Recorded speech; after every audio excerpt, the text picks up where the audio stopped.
Okay,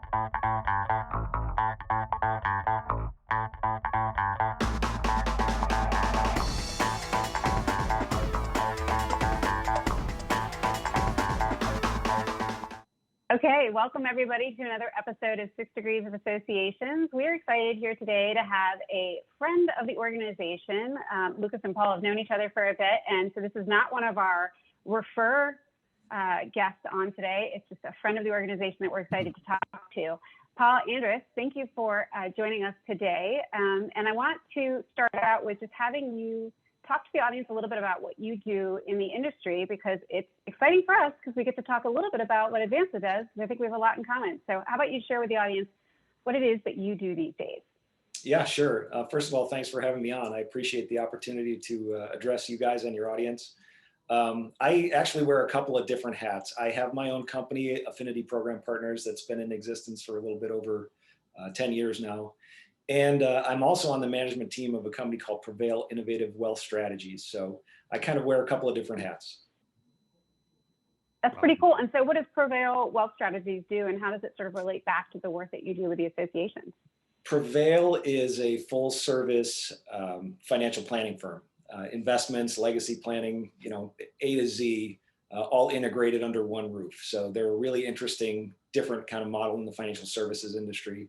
And it relates back to the Affinity business because we deal with a lot of very affluent clients, and the bar associations and the CPA associations and those types of groups fit very well with who we normally have as clientele. So, yeah. Sure. I'll kick us off with one question and then let Lucas take it from there, because I know that he knows your business much better than I do, and you all have been working together in the past. But specifically in affinity programs, you have had a lot of experience in insurance. So I'm just curious, a broad, swipe at the industry to say, what has it looked like now versus what it used to look like, and how are you innovating in that space? Well, I think the main point on that, Erin, is that the old programs that have been around for a long, long time, the group term life and the group disability type programs, the access that consumers have to information and the availability of other programs make those programs, by and large, uncompetitive from a price perspective and from a benefit perspective. It used to be that there was a tremendous amount of leeway in the underwriting process in the group programs. That's not the case anymore. So in terms of what is selling to consumers and what they are looking for, it's really more on the individual side of things, where they can compare and contrast and go into shopping sites and dealing with an actual human being advisor who can tell them, this is your best bet based on your health insurance or based on your health issues and other things that play into that. So I think the biggest thing is moving from that group environment into more of an individualized, customized type approach. Yeah, the insurance landscape obviously has changed a lot in 25 years and sort of continues to change. I think my perspective, what makes it difficult is changing legislation, both nationally at the state level.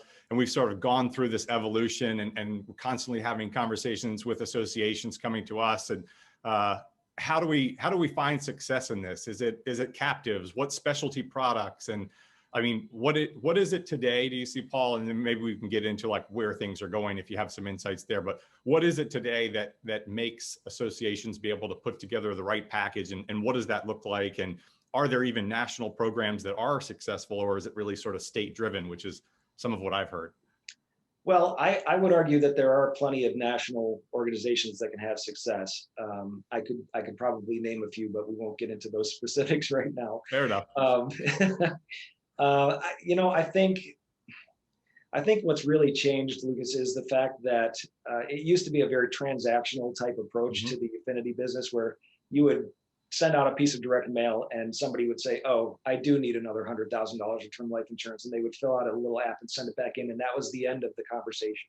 Right. There was no follow through. There was no follow up. There was no additional efforts to re-engage with that person. So what we're trying to really provide is a way for the membership to engage on a regular basis and develop a relationship with, I'll call us vendors, for lack of a better term, but to engage with us on a regular basis so that we build a relationship and they think of their association as, wow, I'm getting so much value from this relationship that they brought me. Why would I give up my membership to that organization? Because that's really what we're trying to do, is create enough value so that the person who is on the other end of that transaction says, yeah, I got this through my association. They mean something to me. I'm going to Yeah. continue to be a member because of this, and whatever other things that they can bring to them. Yeah, that's good. I think you brought up a couple of things, right? So, and this is universal for affinity programs. There's relationship, there's product, and then there's what I'll just call experience. How easy it transactionally can you make it so that it's not difficult to consume for the members. So when it comes to affinity programs in the insurance space, like where does the sliding scale, where does the emphasis need to be for associations? How should they be thinking that? Should they be thinking product, relationship, or experience, or all three? I really think they should be focusing on product last, because the products are by and large the same across the spectrum. You're not going to find anybody in particular who has a suite of products that somebody else can't offer them. So Right. there has to be that, like I said before, that routine engagement, that regular engagement where you're building a relationship and adding value to that member's life as a part of their membership in the organization. Yeah. So let's pull on that one. So how do we do that? Like, Well, I can tell you at Prevail, one of the things that we do is, in addition to the financial planning aspect, is to continue that whole planning process from the initial fact-finding type approach to, do you have risk issues? Do you have taxation issues? Do you have legacy issues? All of the things that span that financial planning process, to be able to go back to that person and say, here's what we're going to attack first, because here's where you're most exposed. And here's what we're going to do second, and then continue that relationship and build that relationship. And I think that fits in actually with your platform pretty well, because of the variety of things that you guys offer. yeah.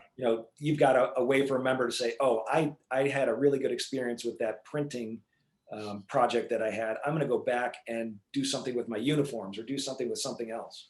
Yeah, nailed it. And the other thing that you sort of said throughout that was what I heard was data. It's data driven, and we do the same thing. We understand that you have to learn from what those experiences are with the members' interaction with the products, and then find out what is making them engage and sort of lean in on that particular area. And so you learn that through relationship. You can learn that through technology. Like how do you, speaking of technology and data, how do you guys use that specifically? Like what are some tactical ways? That's exactly where I was going to go next, Lucas. I think that the technology is really important, because as people come to you, whether or not it's through your website or through a referral or an in-person meeting or something like that, a group event, we do a lot of webinars and educational type events at Prevail.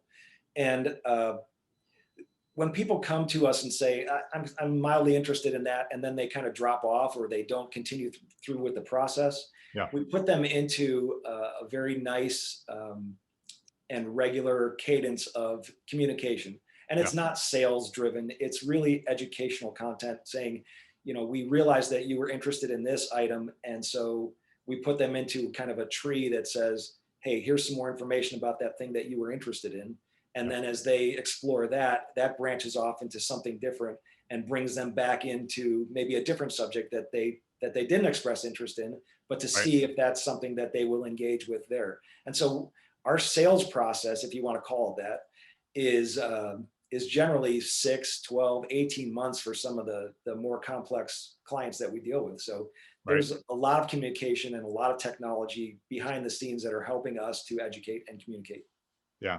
So similar to with other affinity programs, I think this is like sort of another crossover revelation insight, which really isn't a revelation, is you just don't know when somebody's going to have a need or have a qualifying event. And so that idea of regular communications about the benefits, I don't say, we say hit them over the head sometimes. You're not really trying to hit them over the head. You're just, as you said it better, you're educating them.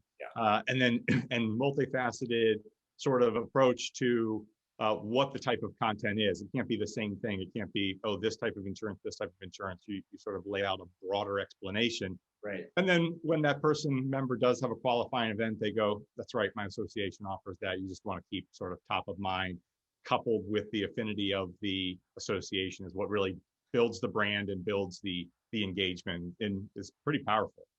Yeah, and just as importantly, the messaging needs to be specific to the exact customer that you're talking to. So if we're Yeah. dealing with a Right. state bar association, we're talking to attorneys, judges, Right. people in the legal system. You can't, you don't want to talk to them like you would talk to a CPA or like Right. you would talk to a physician or an engineer or anything like that. It's got to be very intentional in the way that you communicate with them, I think.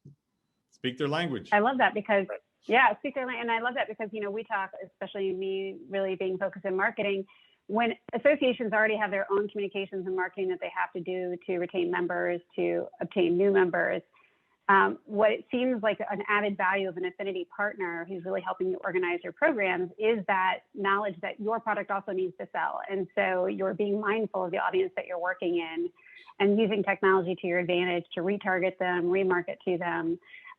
Do you have specific technology that you use even in your own product actually that is also adding benefit to members? So when you're thinking about, because it sounds a lot like relationship, right? Financial planning is a lot of, do you trust the person you're working with? Yeah. But so many people are moving towards technology.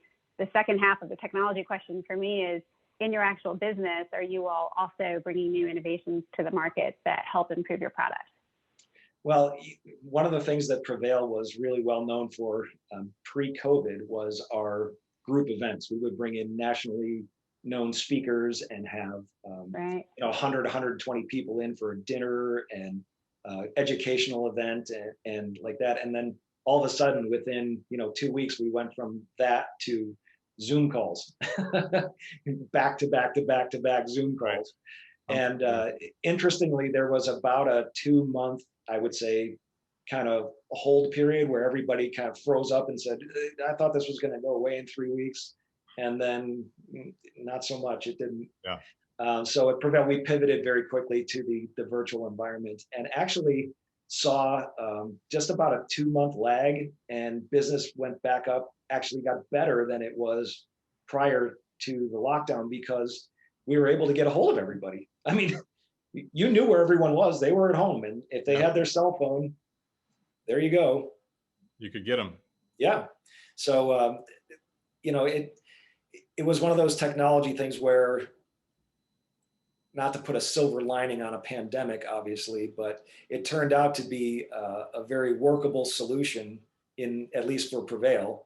I think there were a lot of other firms and a lot of other people in different industries that kind of shut down and said, I don't know what to do. I have no idea where to go from here. And fortunately, we weren't that firm.